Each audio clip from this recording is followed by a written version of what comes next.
morning and welcome to the little apartment on the prairie. I'm sitting here processing a bunch of dandelions. It's dandelion season. Every spring I make dandelion jelly. I do other things with them. The whole plant is edible, if you didn't know that, and I'm going to do a video about foraging for dandelions and processing them and what you can do with them. But the whole plant is edible. The root, the stem, the leaves, the flowers. The stems are really bitter, but you can eat them if you want to. I don't have a recipe that makes them taste good. Some people cook the greens like you would cook mustard greens or turnip greens, or you can add them raw to salads. They're better the earlier in the season. They're less bitter. The later in the summer, the more bitter they get. People make tea out of the roots. Some people kind of roast it and grind it up and make like a substitute for coffee. I use the flowers and make jelly out of them. I have a recipe for dandelion cookies, a recipe for dandelion bread. I dehydrate them and add them to my veggie stock, which I then use when I make soups or stews. They're really high in vitamin A and different antioxidants and good things for you. I also make a dandelion salve, and I should do a video when I make that too. So anyway, the way I use them the most, I have to separate all the green bits from the yellow bits, which the way I basically do that is I hold it in one hand and I kind of twist it a little bit, and then the yellow bits come loose. And so it's a little tedious and time consuming. So anyway, that's what I'm doing. But I thought while I was doing that, I could talk to you all a little bit. So what I've been thinking about today is about being prepared. And I actually was listening to someone else's video about being prepared while I was picking dandelions on the side of my apartment building. And Isaac was just hanging out in the sun, enjoying the nice weather. It's like 65 degrees right now and sunny and really pleasant.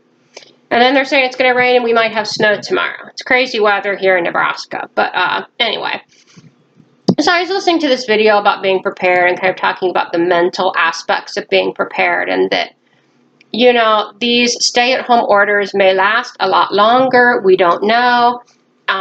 And this guy was just saying, you know, you should be prepared for that. Wrap your mind around it. Find something useful to do. Keep yourself busy. It'll help. And so I was thinking about that, and I agree with that totally. I was talking to a friend whose teenage daughter, she's a senior in high school, and dealing with the fact that she's not going to have a graduation, she's not going to have a senior prom, and she's having a hard time with it. And my friend was saying, you know, what if she can't like start college in the fall? She hadn't discussed that with her daughter yet. It was like, let's help her adjust to the fact that she doesn't get graduation or prom first. But I was talking to her about, you know, I think that one of the best ways to get through this is to find meaning in it. And that's the way we kind of get through all kinds of trials and tribulations in our lives, right? They mean something. Some of us find meaning in our religious faith, some of it find it in our families, some of it find it in other things, but it's finding meaning. And so I was talking about different ways that someone might find meaning during this time.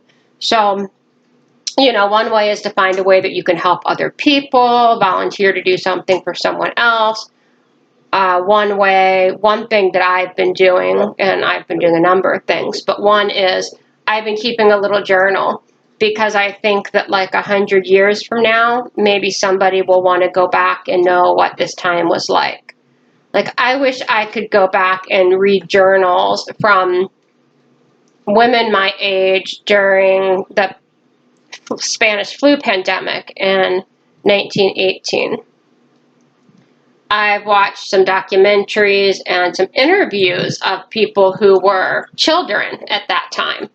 But I'd like to know what the women my age, I mean, most of the women my age probably had families or they had grandchildren, you know, depending on how early they had their children. But, and they were probably largely housewives. But, I mean, some of them were nurses, some of them were teachers.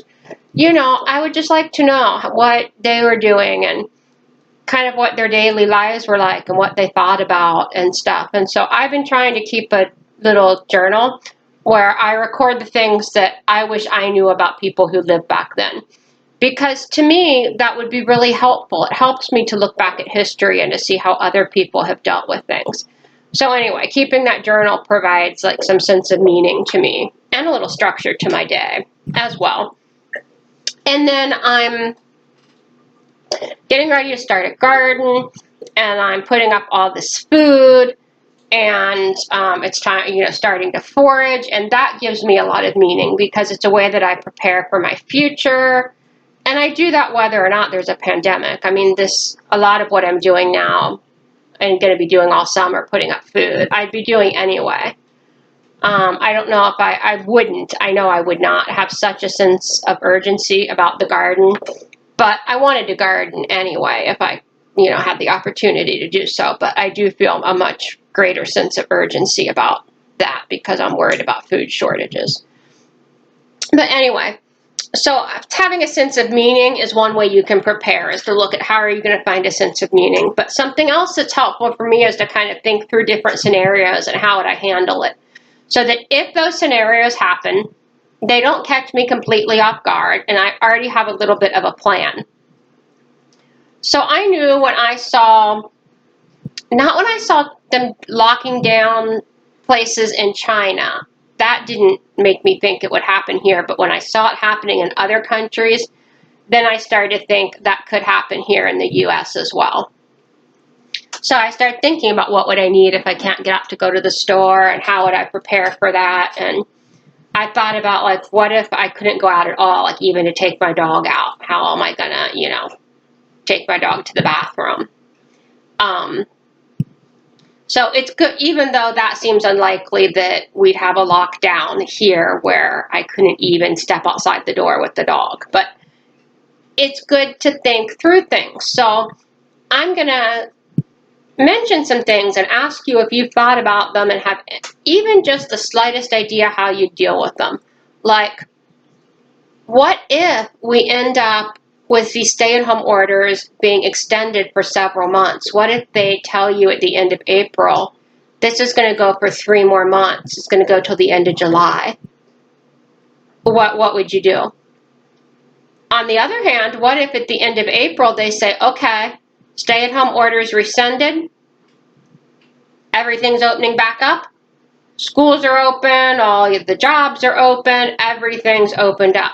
Would you send your kids back to school, or would you say that doesn't sound safe, we're staying home the rest of the year? Would you go back to work? Would you ride public transportation? What would you do if that happens? Because my plan if that happens is I'm just staying home anyway. But that's easier for me. I don't have kids. I don't have a job out of the house, What would you do if they start limiting the amount of trips you can make to the store? What would you do if stores stop carrying certain things?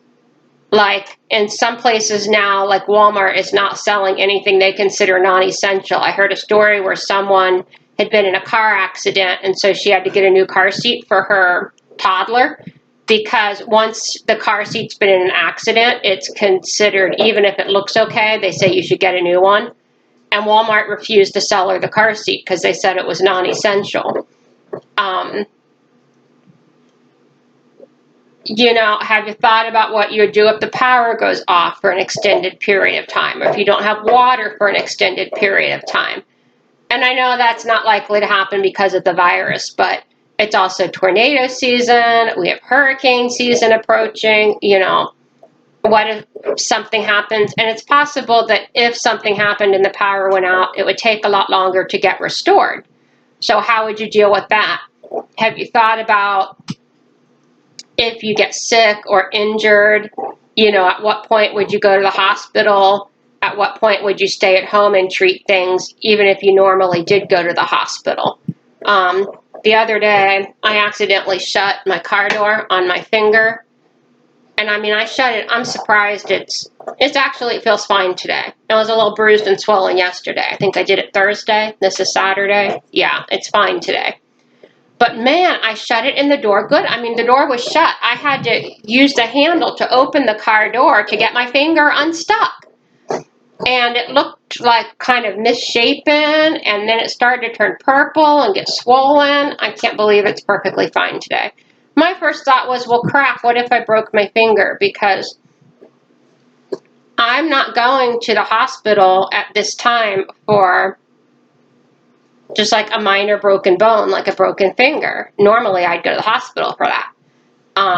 I wouldn't right now if I had a compound fracture and the bone's sticking out of the skin and stuff and you need surgery to repair it. I'd go to the hospital, but not for something like a broken finger. I'd splint it and, you know, stay home with it. But that was my first.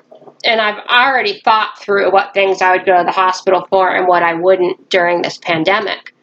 But that was my first thought when I shut the door on my finger was, crap, what if I've broken it and I can't go to the hospital?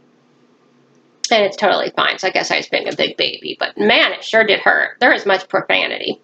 Anyway, you know, have you thought about that? About when you would go to the hospital, when you wouldn't? Have you thought about what things you might travel for, what things you wouldn't? You know, I'm going to invite you to just run through a bunch of scenarios in your mind and think about how you might deal with various things. And I'll also invite you to share your thoughts in the comments about that. Even if it's things that you don't think are likely to happen, like I'm not likely to break a bone. I've never broken a bone in my life. I'm almost 50 years old. If I was going to break a bone, I probably would have done it when I was a kid. But, you know, it's possible. I don't think we're going to be without water for an extended period of time, but it's possible, and I've thought about what I would do. So, yeah, I want to read about what you would do, or just if you thought about these different scenarios and how you've wrapped your mind around it, and especially if you've thought about what you would do if we end up with a stay-at-home order that lasts a long time. And also what you would do if they actually, you know, rescinded the order at the end of April, which seems way too soon to me. All right, don't forget to give this video a thumbs up, subscribe so you'll see more videos, and I hope you all have a wonderful day and stay safe, my friends.